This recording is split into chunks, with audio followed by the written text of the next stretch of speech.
Détaillons maintenant les vitamines hydrosolubles. Donc pour chaque vitamine, on va voir la fonction de cette vitamine, les carences liées à cette vitamine et surtout les surcharges si l'on existe. Parce que certaines vitamines, on parle jamais d'hypervitaminose, mais beaucoup plus d'hypovitaminose.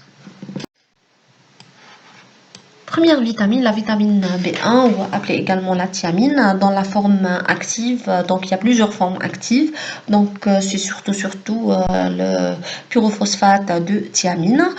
C'est la première vitamine qui a été découverte et isolée à partir de la cuticule de riz.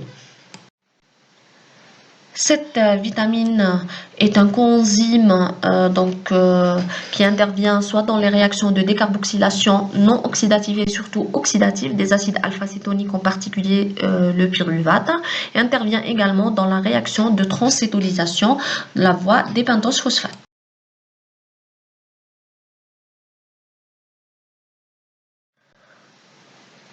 En plus de son rôle de coenzyme, la vitamine B1 a un rôle de neurotransmetteur et potentialise les effets de l'acétylcholine, un rôle dans la mémorisation et un rôle dans le fonctionnement du muscle cardiaque.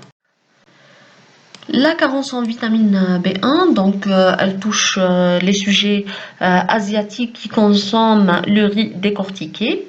Alors cette carence est appelée beriberi, le beriberi, qui se manifeste par des troubles neurologiques, par des troubles cardiovasculaires et des signes généraux, surtout l'asthénie plutôt, qui est caractéristique de cette pathologie, parce que en réalité la vitamine B1 intervient dans le métabolisme surtout glucidique et dans la production d'ATP. Pour le traitement, donc généralement c'est une supplémentation en chlorhydrate de thiamine.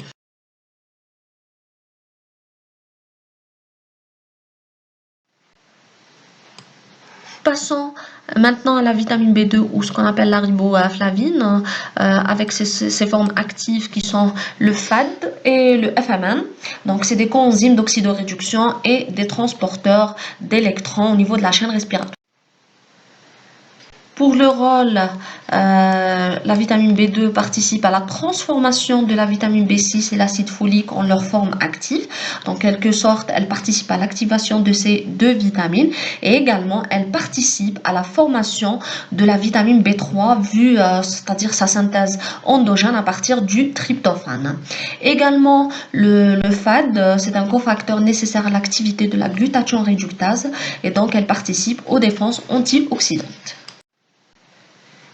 L'hypovitaminose B2 se manifeste par des signes cutanéo-muqueux de type dermite séborrhéique de la face.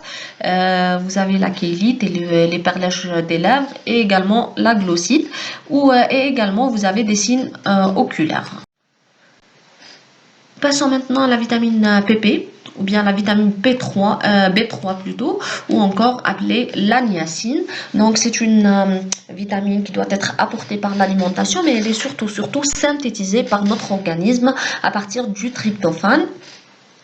Cette vitamine B3 est le précurseur de deux coenzymes qui sont le NAD et le NADP. Pour les fonctions, puisque c'est un coenzyme de plusieurs enzymes, et c'est généralement des donneurs et accepteurs de protons dans les réactions redox. Vous avez les NAD qui sont également des substrats pour les réactions d'ADP ribosylation, donc un rôle dans la réplication et la réparation de l'ADN. Et elle a également des propriétés pharmacologiques. L'acide nicotinique, il a une action hypolipémiante. La carence en vitamine B3 est caractérisée par le peulagre qui se manifeste par les 3D dermite. Vous avez les diarrhées, vous avez les démences avec les autres signes digestifs.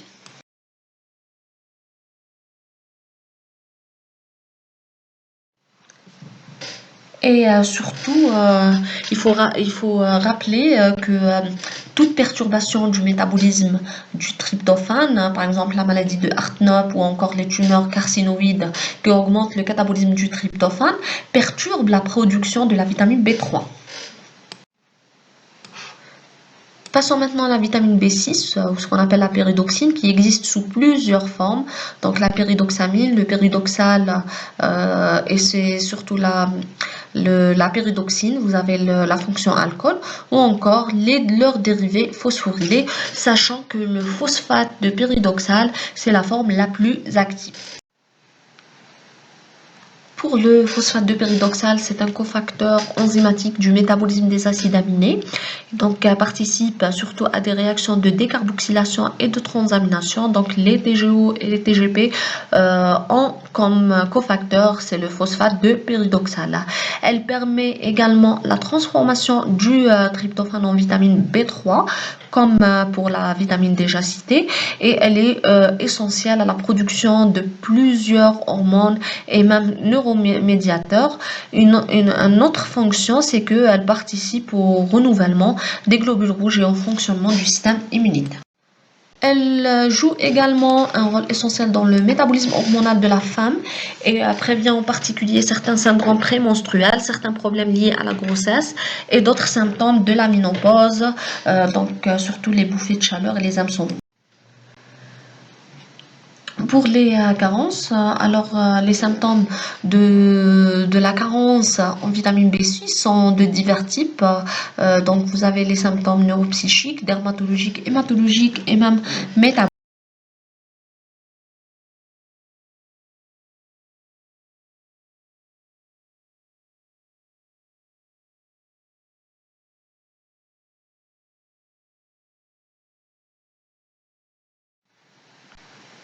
Passons maintenant à la vitamine B9, ou appelée également acide folique.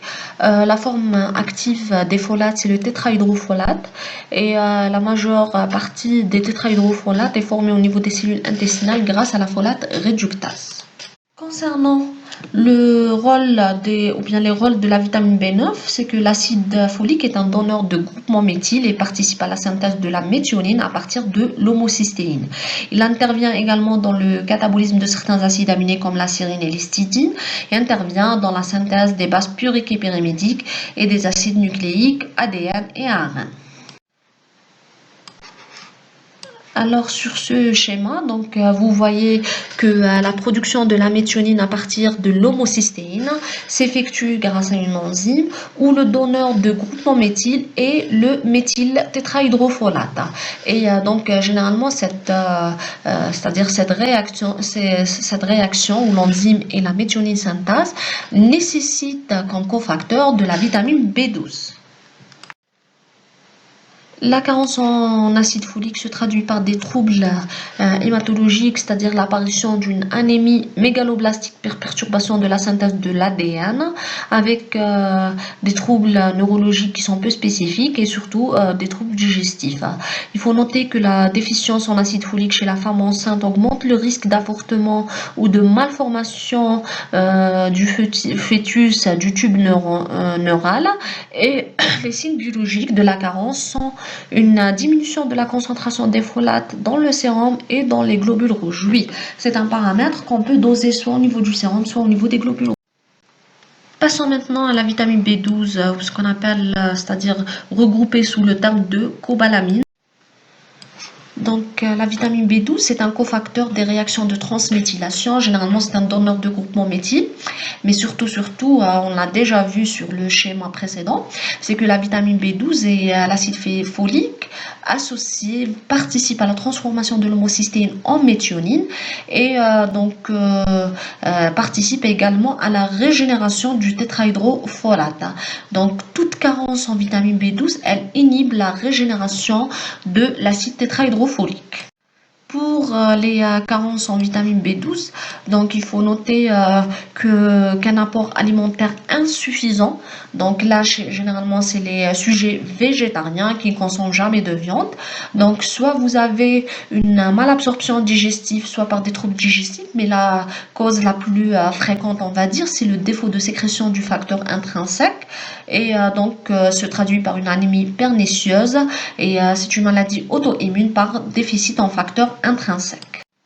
La carence en vitamine B12 entraîne des troubles hématologiques, donc vous avez une anémie mégaloblastique comme dans le cas de la carence en folate.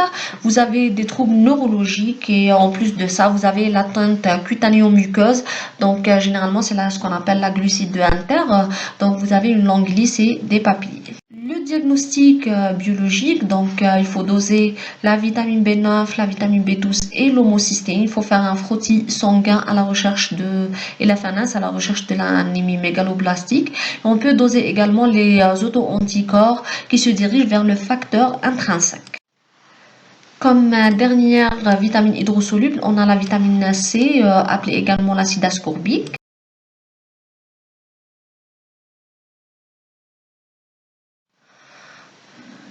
La vitamine C est très connue pour sa principale fonction. C'est un puissant antioxydant de notre organisme. Elle intervient dans plusieurs réactions de réduction, par exemple dans la réduction de la proline en hydroxyproline, donc un acide aminé du collagène. Elle joue un rôle important dans l'absorption du fer en réduisant le fer ferrique en fer ferreux afin de faciliter son absorption intestinale. Et comme j'ai dit, donc elle participe à plusieurs réactions de réduction, par exemple de la réduction de l'histamine, la réduction de la méthémoglobine en hémoglobine, etc. Donc elle permet également la régénération de la vitamine E qui est le principal antioxydant membraneux. La carence en vitamine C est appelée le scorbut. D'ailleurs, la vitamine C, on l'appelait, c'est-à-dire anciennement, la vitamine anti-scorbutique. Le scorbut se manifeste par des altérations du tissu conjonctif, des syndromes hémorragiques, des gingivorragies ou encore des problèmes de cicatrisation et des atteintes cutanées et des